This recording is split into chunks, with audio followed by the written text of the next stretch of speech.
I have said many, many, many times, and whenever it is appropriate to say, and I think it is here, that prior successful founders will have a greater probability to be successful in their next startup, right?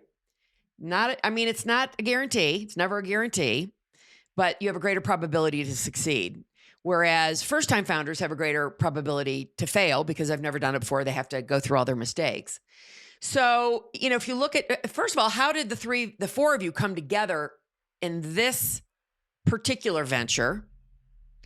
And, when you look at your leadership and, what are your other co-founders? What are their roles in the organization? And what have, can you sort of quantify one or two or three things that you all have learned in your past startups that have then propelled you to have a probability of greater success in this one? Yeah, yeah, absolutely, absolutely. I strongly believe that as a repeat entrepreneur, you just have an unfair advantage, Yeah. right? And one thing is you have seen the process once fully, all the Yeah. way, right? From how do you do the capital structure? What does MVP mean? How do you get your first Mhm. customer? Those things, right? So I run the business as CEO. I'm responsible for the business. The other founder is a CTO. He worked at Stumble Upon for a long time, very Mm. closely with Garrett Camp, who's the chairman of Uber. Mhm. And then he co-founded a company called Promote. The third co-founder runs all sales and revenue. He built a Mhm. music streaming company, which was acquired by Pandora, and the fourth one is responsible for all business development. And he has deep experience in supply chain. So we bring a Right. very kind of complementary set of strengths, Mhm. to the table. And all Mhm. four have learned different things, right? From past experience. So my biggest thing I would say are those two things, right? One is you have to have a key insight, and then you have to be in a market that's very big and growing, right? You Mhm. have to time it where it's kind of getting you see that it's leading, and you have caught it right at that time, right? Mhm. Those two are extremely important. I think the other thing, again, at a personal end, as a professional founder, I've realized that your ability to focus and to say no, right? So I think you have to have the ability to say no, right? We live in a world where it's going to be easier and easier for everyone to start. What will differentiate yourself? Your ability to get capital will be easy. The building blocks to build something will be easy. The ability to build a team will be easy. What will differentiate is your ability to focus and figure out that where you are different.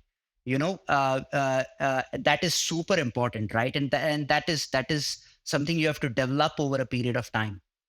You have mentioned a number of times now the ability to say no. Say no to whom, about what? Be I want you to say a little bit more about that.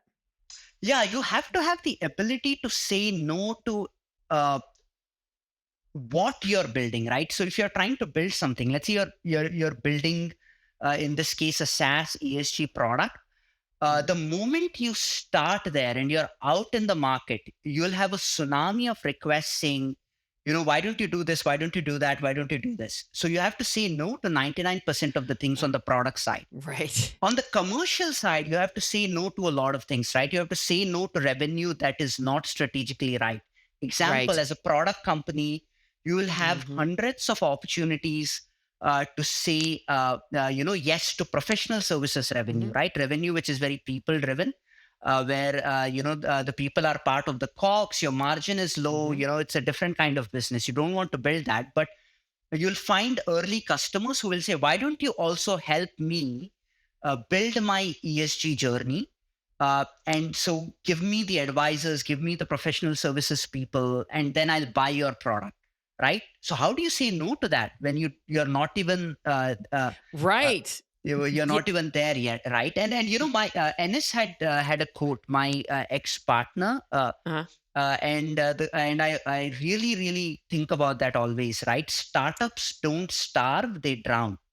Yeah. You will never be, there will never be less opportunity, but can you be focused? That is Hmm. super key. Yeah, I'm so glad you mentioned that because, I've so often heard people say, "Oh, we need the money so bad. We just, want to take on this customer." And it so often ends up just working out not in your favor to do it that way. Yeah, And to really have that focus and be very, very clear what makes sense for you as a business. The last thing you need is a customer who's not the right customer for you. I mean, all the money in the world doesn't make that work, you know. absolutely. So you're up to about closing in on 50 customers. How are you finding your customers, and how are they or how are they finding you? Yeah, so it's a combination of three things we are doing today. Hmm. One is, ESG falls under risk and the CFO ladder. So we Mm, have partnered with an advisory firm that provides, advice, and it helps CFOs, figure out their ESG roadmap. So got that it. is one go-to-market. The second is direct sales, selling to big, enterprises through very kind of high touch sale. And the third is digital marketing, which is also working Yeah. very well for us, right? Very, very focused, targeted Hmm. digital marketing. Hmm. When you go into these larger companies and doing your outbound sales, are you focusing directly in on the CFO or whoever that top finance person is? Yeah, yeah. So we focus on two things. So one is, if you are there's a certain size, $100 million revenue plus, then Okay. we see that ESG is under the CFO's ladder. Otherwise, there is like a chief sustainability officer, and we focus on them, right? Directly having a conversation with them. Hmm. And we are at a point where we have product market fit. So a lot of times, right away in the first call, we hear things like, "Oh, this is exactly the pain point we have. You have built something which we were looking for a long time. Hmm. Which makes it a lot more easy to do the selling too." Hmm. Chief Sustainability Officer. I think that's the first time I've heard that.